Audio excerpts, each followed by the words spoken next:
Bismillahirrahmanirrahim. Bismillahirrahmanirrahim. Assalamualaikum warahmatullahi wabarakatuh. Sahabat yang beriman, Nabi Yahya alaihissalam dilahirkan saat orang tuanya sudah berusia lanjut. Nabi Yahya lahir pada tahun 7 sebelum Masehi, merupakan anak satu-satunya Nabi Zakaria alaihissalam. Ibunya bernama Isya, adalah saudara perempuan Hannah istri Imron ibunya Maryam. Sejak kecil Nabi Yahya sudah diajari dan hafal ajaran-ajaran yang terkandung dalam kitab Taurat dan Zabur, sehingga terpelihara dari perbuatan syirik dan maksiat, sebagaimana dijelaskan dalam Al-Quran. Wahai Yahya, ambillah atau pelajarilah kitab Taurat itu dengan sungguh-sungguh, dan kami berikan hikmah kepadanya Yahya selagi dia masih kanak-kanak, dan kami jadikan rasa kasih sayang kepada sesama dari kami dan bersih dari dosa, dan dia pun seorang yang bertakwa. Quran Surat Maryam ayat 12-13. Nabi Yahya selama hidupnya tidak pernah berbuat salah, banyak berbakti dan berbuat baik terhadap kedua orang tuanya, tidak keras dan takabur.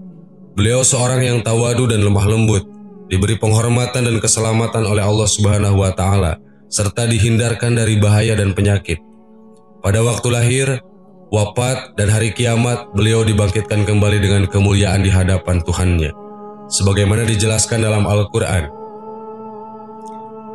Dan sangat berbakti kepada orang tuanya, dan dia bukan orang yang sombong atau bukan pula orang yang durhaka, dan kesejahteraan bagi dirinya pada hari lahirnya, pada hari wafatnya, dan pada hari dia dibangkitkan hidup kembali.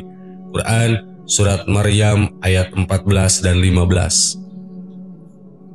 Nabi Yahya diangkat oleh Allah Subhanahu wa Ta'ala menjadi nabi pada tahun 27 Masehi. Ia membantu ayahnya berdakwah dengan mengingatkan kaumnya dan para pemimpin Bani Israel yang melanggar hukum Taurat. Ia sangat berani menegakkan kebenaran dan memberlakukan hukum agama dengan tegas. Ia selalu menganjurkan agar kaumnya yang berdosa segera bertaubat. Pertaubatan ini ditandai dengan dipermandikan atau dibaptis di sungai Yordan. Karena itu, Nabi Yahya dijuluki Al-Ma'madan atau pembaptis. Nabi Yahya dan Nabi Zakaria wafat. Nabi Yahya hidup pada masa Yerusalem berasal di bawah kekuasaan Kekaisaran Romawi 4 sebelum Masehi sampai 39 Masehi, dan Herodus sebagai penguasanya. Suatu ketika Raja Herodus berencana menikahi anak tirinya Herodia, dan Nabi Yahya mengetahui rencana itu. Maka beliau mengeluarkan fatwa larangan, karena menurut hukum Taurat haram hukumnya menikahi anak tiri. Akhirnya Raja Herodus menangkap dan memenjarakan Nabi Yahya, kemudian membunuhnya dan memenuhi permintaan kekasihnya, anak tirinya. Sahabat yang beriman, itulah kisah Nabi Allah yang bernama Nabi Yahya alaihissalam. Semoga bermanfaat. Amin. Wallahu a'lam. Wassalamualaikum warahmatullahi wabarakatuh.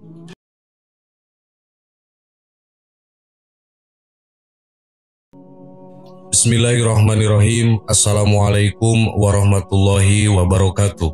Sahabat yang beriman, dari banyaknya kehidupan Nabi dan Rasul, kisah Nabi Yunus alaihissalam menjadi salah satu yang begitu melekat dalam ingatan. Salah satu kisahnya yang begitu terkenal adalah ketika sang Nabi ditelan oleh seekor ikan besar di tengah lautan.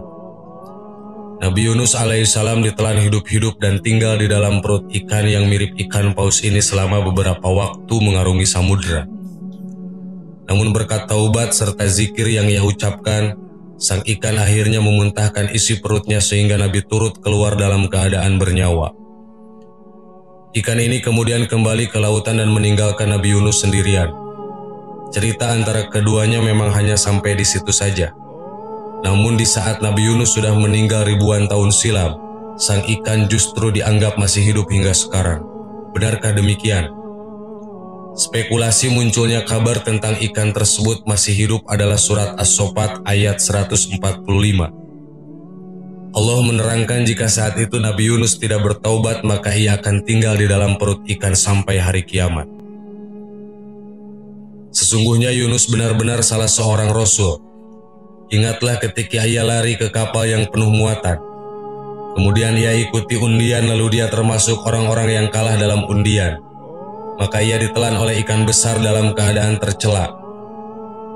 Maka kalau sekiranya dia tidak termasuk orang-orang yang banyak mengingat Allah, niscaya ia akan tetap tinggal di perut ikan itu sampai hari berbangkit. Quran Surat As-Saffat ayat 139-145. Berdasarkan tafsir dari berbagai sumber, makna tetap tinggal di perut ikan itu sampai hari berbangkit, yakni perut ikan itu akan menjadi kuburannya sampai hari berbangkit. Hal ini kemudian diasumsikan jika ikan tersebut masih hidup hingga saat ini. Warga sosial media sedang ramai menyebarkan hal ini, namun tidak ada yang tahu kebenarannya secara pasti. Allah Subhanahu wa Ta'ala mengatakan jika Nabi Yunus tidak bertaubat maka akan tinggal di perut ikan itu hingga hari kiamat. Namun pada kenyataannya, Nabi Yunus saat itu sudah bertaubat kepada Allah dan diampuni, sehingga ada kemungkinan jika ikan tersebut juga mati. Rasulullah SAW juga tidak menjelaskan tentang bagaimana kehidupan ikan tersebut setelah memuntahkan Nabi Yunus. Wallahu alam, dan Allah lebih tahu.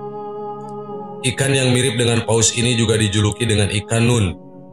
Ia melahap Nabi Yunus alaihissalam ketika meninggalkan kaumnya yang melakukan pembangkangan. Dengan kemarahannya, Nabi Yunus memilih pergi dengan menggunakan kapal meninggalkan penduduk Niwana di daerah Mosul, Irak.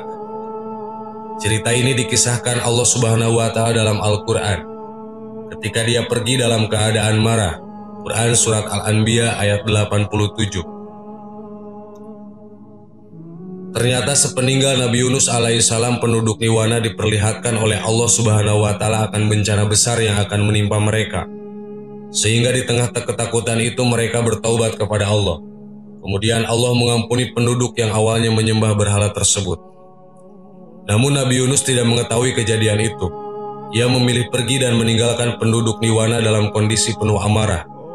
Ia menaiki kapal yang begitu penuh dengan muatan. Pada awalnya kapal berlayar dengan tenangnya. Namun kondisi ini tiba-tiba berubah. Angin kencang menerpa. Langit pun hitam gelap dengan awannya. Badai terjadi, kapal yang ditumpangi Nabi Yunus terombang-ambing dan akan tenggelam. Awak kapal pun panik. Mereka kemudian membawa seluruh muatan yang ada di dalamnya, dengan harapan kapal tidak tenggelam jika muatan berkurang. Tetapi sayangnya cara ini tidak membantu. Kemudian diusulkanlah agar dibuat undian untuk mengurangi manusia yang ada di dalamnya. Dalam undian tersebut, siapapun yang keluar namanya harus dibuang ke laut. Ternyata Nabi Yunus alaihissalam termasuk orang-orang yang kalah dalam undian tersebut. Awalnya penumpang lain tidak menyetujui Nabi Yunus yang dibuang dari kapal. Namun setelah 3 kali undian, ternyata Nabi Yunus tetap saja kalah. Lalu dia termasuk orang-orang yang kalah. Quran Surat As-Saffat ayat 141. Lalu dilemparkan Nabi Yunus alaihissalam dan kemudian dilahap oleh seekor ikan besar mirip paus. Dengan perintah Allah, ikan tersebut melahap Nabi Yunus tanpa merobek bagian dari tubuh kekasih Allah tersebut. Sang Nabi pun tinggal di dalam tubuh ikan beberapa waktu dan menyusuri lautan bersama ikan besar tersebut. Nabi Yunus alaihissalam sangat terkejut karena mendapati dirinya dalam perut sebuah ikan. Para ulama berselisih tentang beberapa lama Nabi Yunus tinggal di dalam perut ikan. Menurut Qatadah 3 hari, menurut Abu Ja'far As-Shadiq 7 hari, sedangkan menurut Abu Malik 40 hari. Mujahid berkata dari Asy-Syabai, ia ditelan di waktu duha, dimuntahkan di waktu sore. Dalam keadaan itulah Nabi Yunus alaihissalam bertaubat. Beliau mengucap banyak kalimat tasbih kepada Allah Subhanahu wa Ta'ala. Beliau tak henti-henti menangis, tidak makan, tidak minum, dan tidak bergerak. Beginilah doa Nabi Yunus alaihissalam menurut Rasulullah SAW. Doa Zunnun atau doa Nabi Yunus ketika ia dalam perut ikan paus adalah: La ilaha illa anta subhanaka inni kuntu minadh dhalimin. Tidak ada Tuhan yang berhak disembah kecuali Engkau. Maha suci Engkau, sesungguhnya aku adalah termasuk di antara orang-orang yang berbuat aniaya. Sesungguhnya tidaklah seorang muslim berdoa dengan dalam suatu masalah melainkan Allah kabulkan baginya. Hadis riwayat Tirmizi. Syekh Al-Albani mengatakan bahwa hadis ini sahih. Zikir dan taubat Nabi Yunus kemudian didengar oleh seisi lautan. Mereka mendekati ikan Nun dan mengikuti tasbih yang diucapkan sang Nabi dalam perut ikan. Kondisi ini membuat ikan Nun menelan Yunus takut dan kaget. Ia ketakutan karena banyak hewan lain dan tumbuhan yang mendekat kepadanya. Mengapa saya harus takut? Bukankah yang memerintahkan adalah Allah Subhanahu wa Ta'ala? Tapi yang aku telan adalah kekasihnya. Bagaimana ini? Dalam keadaan bimbang, ikan Nun makin mengeraskan suara tasbihnya hingga dasar lautan menjadi hiruk pikuk. Taubat dan doa Nabi Yunus pun akhirnya diijabah oleh Allah Subhanahu wa taala. Dia kemudian memerintahkan ikan agar mengeluarkan Nabi Yunus alaihissalam ke permukaan lautan dan membuangnya di suatu pulau yang ditentukan oleh Allah Subhanahu wa taala. Tubuh Nabi Yunus alaihissalam kemudian dimuntahkan dan terhempas ke daratan dalam keadaan kurus kering. Namun atas izin Allah, tubuh Nabi Yunus alaihissalam bisa kembali sehat dan bugar. Kemudian Allah memerintahkan ikan itu memuntahkan Yunus ke pinggir pantai.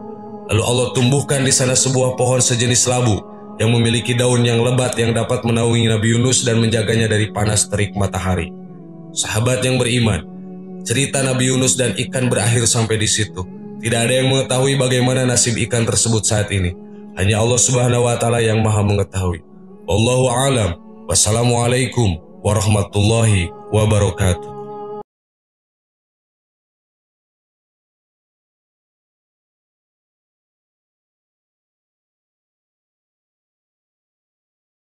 Subhanallah walhamdulillah wa la ilaha illallah wallahu akbar. Subhanallah